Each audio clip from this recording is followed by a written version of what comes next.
je chanterai gloire.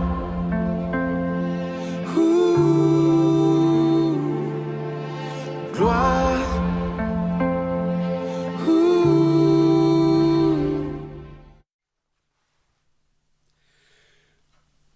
Bonjour frères et sœurs, content de vous revoir pour la parole de Dieu. Alors je vous invite à prier quelques instants si vous voulez bien avec moi pour que cette parole puisse agir. Merci Seigneur, tu veux bénir ta parole Seigneur. Tu veux qu'elle soit un baume sur nos cœurs. Tu veux qu'elle ne revienne pas à toi sans effet, Seigneur. Tu veux qu'elle agisse puissamment dans les cœurs, Seigneur. Qu'elle change nos cœurs, Seigneur. Qu'elle transforme nos vies, Seigneur. Oh, merci. Tu veux que cette parole puisse porter du fruit. Que nous puissions porter du fruit pour ta gloire encore, Seigneur. Merci, notre Sauveur. Parce que tu nous l'as laissé, Seigneur. Amen. Elle est notre lumière, elle est notre chemin qui nous conduira jusqu'à toi, Seigneur. Béni soit ton nom, Seigneur. Merci pour cette parole, notre Dieu. Amen. Amen. Voilà, je vous propose une lecture dans l'Ancien Testament, dans le livre de 2 Rois au chapitre 2. 2 Rois au chapitre 2 et au verset 1. 2 Rois, chapitre 2, verset 1. Lorsque l'Éternel fit monter Élie au ciel dans un tourbillon, Élie partait de Gilgal avec Élisée.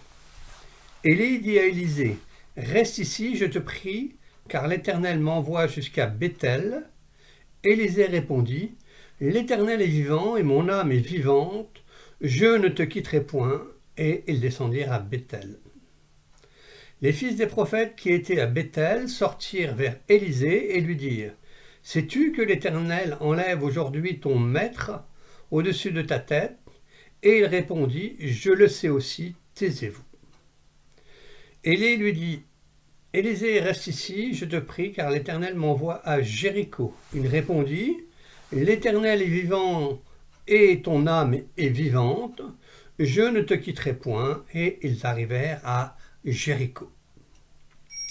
Les fils des prophètes qui étaient à Jéricho s'approchèrent d'Élisée et lui dirent, « Sais-tu que l'Éternel enlève aujourd'hui ton maître au-dessus de ta tête ?» Et il répondit, « Je le sais aussi, taisez-vous. » Élie lui dit, « Reste ici, je te prie, car l'Éternel m'envoie au Jourdain. » Il répondit, « L'Éternel est vivant et ton âme est vivante, je ne te quitterai point. » Et ils poursuivirent tous deux leur chemin.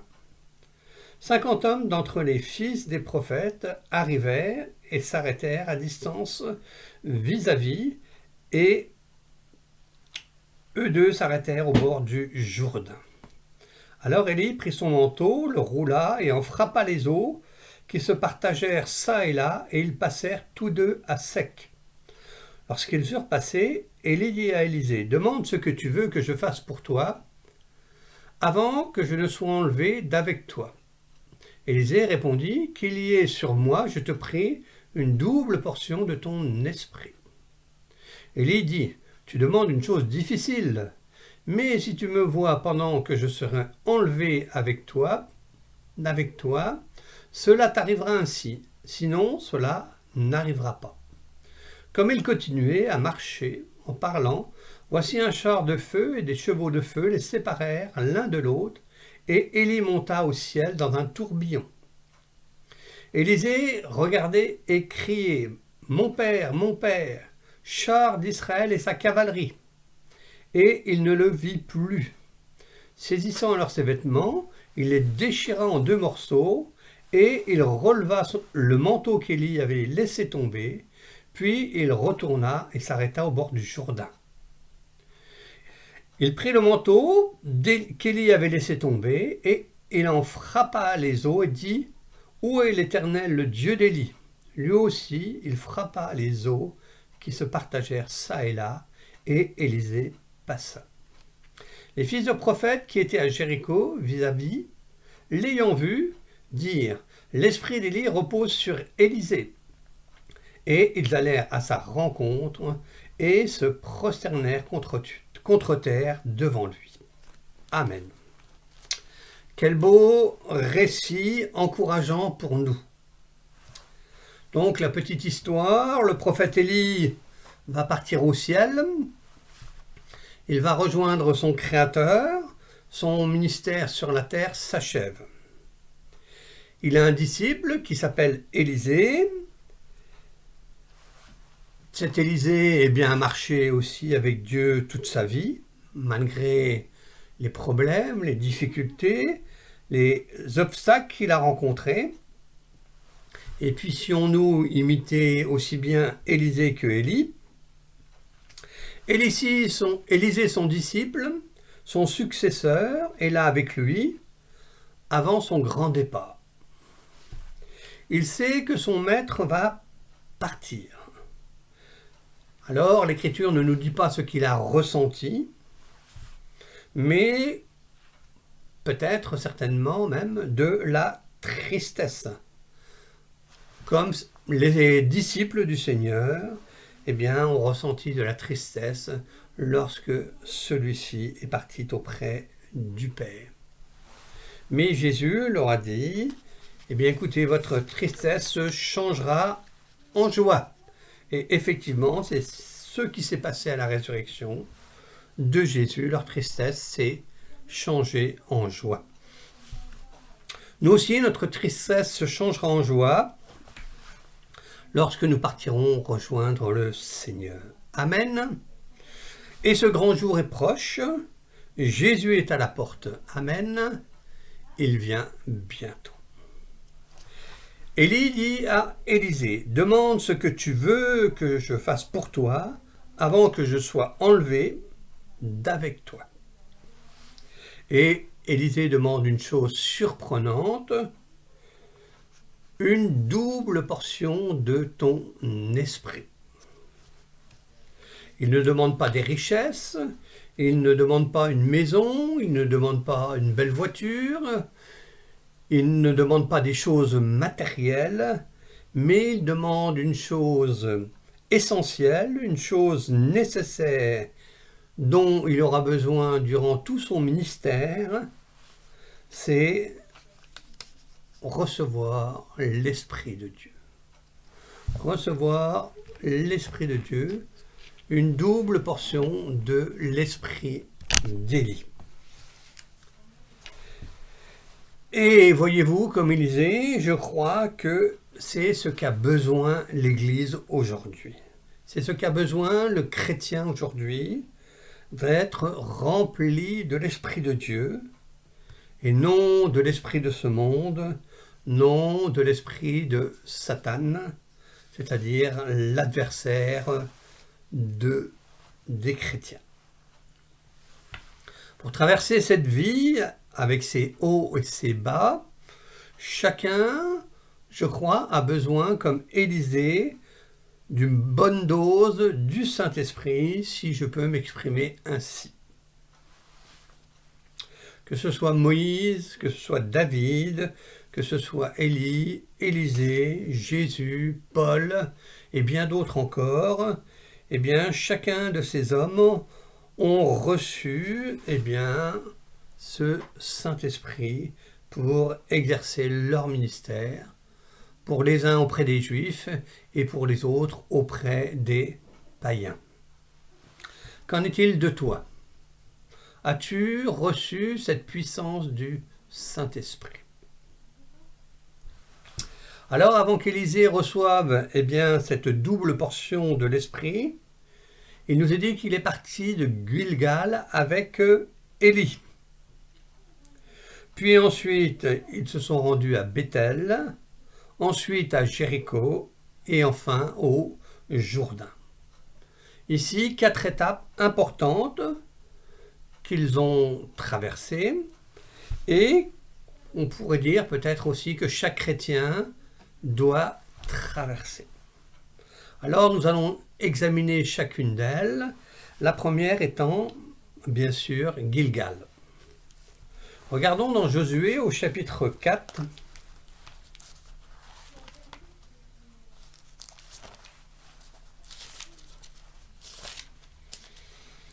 au verset 19, Josué chapitre 4, verset 19.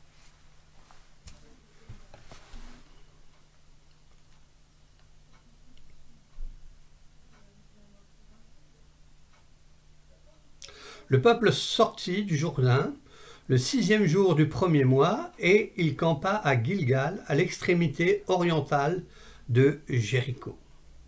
Josué dressa à Gilgal les 12 pierres qu'il avait prises du Jourdain. Il dit aux enfants d'Israël, « Lorsque vos enfants demanderont un jour à leur père que signifient ces pierres, vous en instruirez vos enfants, et vous direz, Israël a passé ce Jourdain à sec.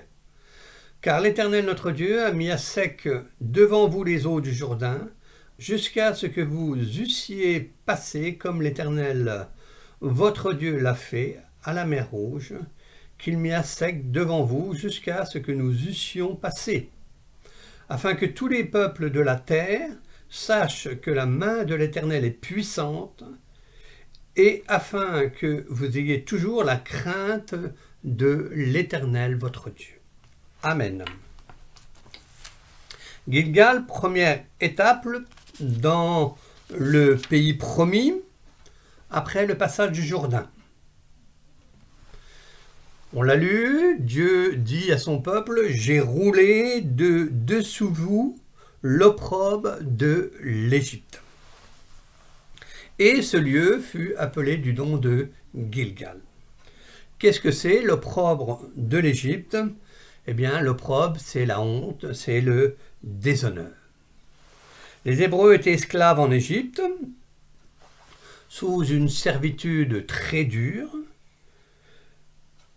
Ils en éprouvaient certainement de la honte, eux qui se vantaient d'avoir un grand Dieu, un puissant Dieu. Ils se retrouvaient esclaves en Égypte. Où était ce grand Dieu? Alors, nous savons que, durant cet esclavage, ils vont crier à Dieu pour être délivrés. Et puis, Dieu va entendre leurs cris d'angoisse, leurs cris, et il va envoyer un homme pour venir les délivrer, pour les faire sortir du pays d'Égypte. Et cet homme, c'est Moïse. Cet homme, c'est Moïse. Avant sa conversion, le chrétien, je crois qu'il est aussi sous l'opprobre du monde. Il est esclave de celui-ci. Il est esclave de passions de toutes sortes. Il est esclave de convoitises de toutes sortes.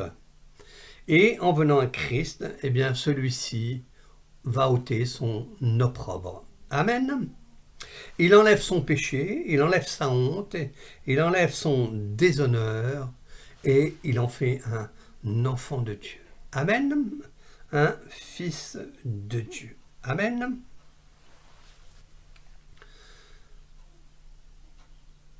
Dieu demande encore à Josué de prendre 12 pierres dans le Jourdain et de les dresser à Gilgal. Que signifient ces pierres? La Bible nous en donne la réponse, bien sûr, au verset 21 à 23. Il dit aux enfants d'Israël, « Lorsque vos enfants demanderont un jour à leur père que signifient ces pierres, vous en instruirez vos enfants et vous direz, Israël a passé ce Jourdain à sec, car l'Éternel votre Dieu a mis à sec devant vous les eaux du Jourdain, jusqu'à ce que vous eussiez passé comme l'Éternel votre Dieu l'avait fait à la mer Rouge, qu'il mit à sec devant nous jusqu'à ce que nous eussions passé. » Amen. L'Éternel a ouvert le Jourdain, il nous est dit, comme il a ouvert la mer Rouge à ce peuple israélite, pour que celui-ci puisse passer, traverser à sec. Alors on imagine ce peuple assez nombreux, peut-être plus d'1 million de personnes, qui est là, en attente, au bord du Jourdain, et puis comment on va traverser? Comment va-t-il traverser? Il n'y avait pas de pont, certainement. Comment traverser? Et c'est là que la puissance de Dieu va se manifester. C'est là que la puissance de Dieu va se manifester. Il va ouvrir les eaux de ce Jourdain. Ils vont traverser à sec ce Jourdain pour entrer ainsi dans le pays promis. Pour entrer ainsi dans le pays promis. Dieu va faire ce miracle étonnant. Dieu va révéler sa puissance. Dieu va révéler sa puissance pour également leur faire comprendre que durant toute cette conquête du pays promis qui va venir, il sera là, à leur côté, il ne les lâchera pas. Amen. Quand Dieu nous tient la main, il ne nous lâche pas. Amen. Souvent, c'est nous qui le lâchons. Souvent, c'est nous qui le lâchons. Au verset 24, il est dit « Afin que vous ayez toujours la crainte de l'Éternel, votre Dieu. » Afin que vous ayez toujours la crainte de l'Éternel, notre Dieu. Important. C'est quelque chose de très important. Il est évident que devant un tel miracle, on ne peut constater que la puissance de Dieu. Cette puissance de Dieu qui révèle notre faiblesse, qui révèle notre petitesse et qui nous incite à craindre Dieu. La Bible nous dit, la crainte de l'Éternel, c'est le commencement de la sagesse. Amen. As-tu la crainte de Dieu?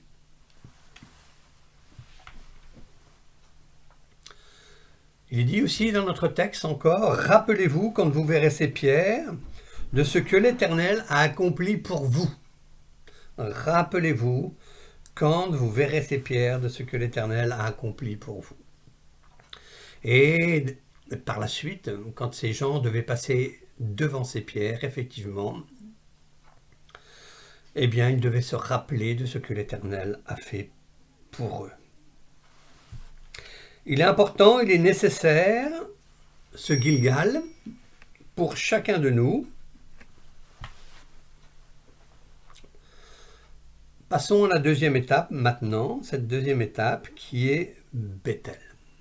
Bethel qui signifie Beth, maison, El, Dieu, la maison de Dieu. Dans Genèse, au chapitre 27, un autre texte.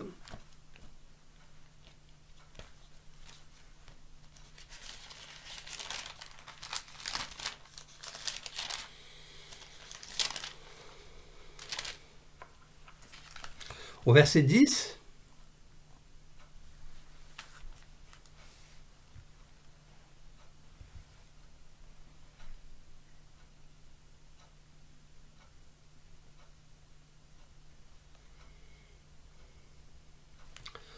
alors attendez que je cherche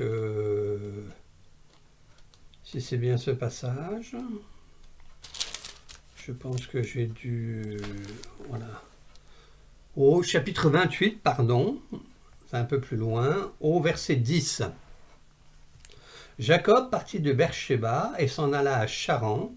Il arriva dans un lieu où il passa la nuit, car le soleil était couché.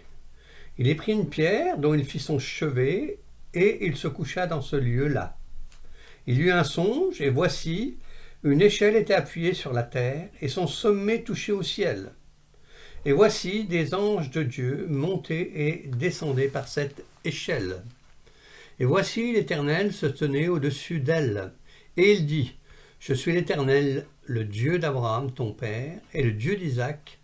La terre sur laquelle tu es couché, je la donnerai à toi et à ta postérité. Ta postérité sera comme la poussière de la terre. Tu t'étendras à l'Occident et à l'Orient, au septentrion et au midi, et toutes les familles de la terre seront bénies en toi et en ta postérité. Voici, je suis avec toi, je te garderai partout où tu iras, et je te ramènerai dans ce pays, car je ne t'abandonnerai point, que je n'ai exécuté ce que je dis. Jacob s'éveilla dans son sommeil et il dit, « Certainement l'Éternel est en ce lieu, et moi je ne le savais pas. » Il eut peur et dit, « Que ce lieu est redoutable, c'est ici la maison de Dieu, c'est ici la porte des cieux. » Et Jacob se leva de bon matin, il prit la pierre dont il avait fait son chevet, il la dressa pour monument, et il versa de l'huile sur son sommet. Il donna à ce lieu le nom de Béthel, mais la ville s'appelait auparavant Luz. Jacob fit un vœu en disant, « Si Dieu est avec moi et me garde pendant ce voyage que je fais, s'il me donne du pain à manger et des habits pour me vêtir, et si je retourne en paix à la maison de mon père, alors l'Éternel sera mon Dieu. Cette pierre que j'ai dressée pour monument sera la maison de mon Dieu, et je te donnerai la dîme de tout ce que tu me donneras. Amen. » Voilà, Jacob, fils d'Isaac et de Rebecca, a roulé son frère Ésaü par 2 fois dans la farine. Si on peut utiliser cette expression, il a trompé une première fois son frère en prenant son droit d'aînesse et une deuxième fois en volant sa bénédiction de fils aîné. Son frère Ésaü, à partir de ce moment-là, va concevoir de la haine pour lui et il songe même à le tuer. Sa mère l'apprend, Rebecca, et elle décide de faire fuir son fils Jacob dans sa famille lointaine. Et puis, dans sa suite, Jacob s'arrête dans un lieu où il passe la nuit. Il nous est dit, il prend une pierre comme chevet pour dormir dans ce lieu-là. Et là, il a un songe que nous venons de lire. Il voit une échelle appuyée sur la terre dont le sommet touche au ciel. Et des anges de Dieu qui montent et qui descendent sur cette échelle. Il se réveille et dit, « C'est ici la maison de Dieu. C'est ici la porte des cieux. » C'est une découverte pour Jacob. Quelle idée, quelle pensée avait Jacob de l'Éternel, du Dieu de ses pères, avant, ce songe. Il avait certainement une idée, je dirais pas fausse, mais pas juste non plus, du Dieu de ses pères. C'était plutôt celui de ses ancêtres, mais ce n'était pas encore le sien. À partir de ce moment, et dans la suite des temps, au fur et à mesure de sa marche, notre Jacob, il va apprendre à connaître Dieu. Et il aura une étape très décisive dans sa vie, dans un lieu qui s'appelle Péniel, où il va combattre avec l'ange de l'Éternel et sortir vainqueur. À partir de ce moment-là, il va être transformé, meurtri dans son corps, et Dieu va lui donner un nouveau nom. De Jacob, qui voulait dire trompeur, Dieu va lui dire, tu t'appelleras Israël, celui qui a lutté avec Dieu. Amen. Dans Galates au chapitre 6,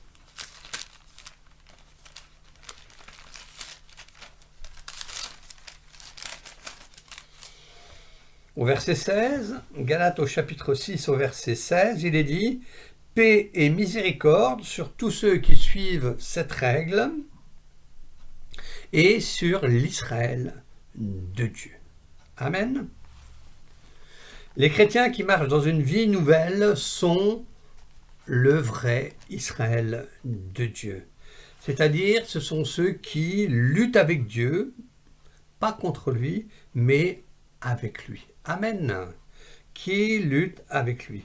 Combattus avec Christ pour le salut des âmes. pour que son œuvre se manifeste sur cette terre, pour que sa gloire se manifeste sur cette terre. Amen.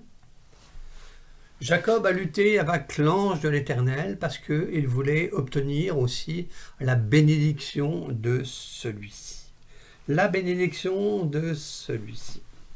Et je pense que, personnellement, nous aussi chrétiens, nous devons lutter pour obtenir, pour aller chercher les bénédictions dont nous avons besoin. Ne pas être passif. Amen. Dieu nous demande d'être actifs, pas d'être passifs. Et Dieu va renouveler sa promesse qu'il a faite à Abraham. Il va la renouveler à travers Jacob. Il va la renouveler à travers Jacob. On l'a lu tout à l'heure. Promesse de bénédiction pour sa postérité et pour les nations futures. Pour les nations futures. Nous, chrétiens, nous sommes les enfants d'Abraham, par la foi. Par la foi. Et ces promesses sont aussi pour nous, bien sûr. Le Seigneur nous dit, le juif, ce n'est pas celui qui est circoncis dans la chair, mais c'est celui qui est circoncis de cœur. Voilà le vrai Israël de Dieu. Circoncis de cœur. Jacob dit, voici la porte, c'est ici la porte des cieux. Bien sûr, ça nous parle tout de suite, on fait tout de suite le lien avec Jésus qui a dit, je suis la porte de mes brebis. Celui qui entre, trouvera de bons pâturages. Amen. La porte des brebis pour entrer dans la bergerie. Chacun de nous doit passer par cette porte, puis cheminer en quelque sorte sur cette nouvelle voie sainte qui va être tracée devant nous.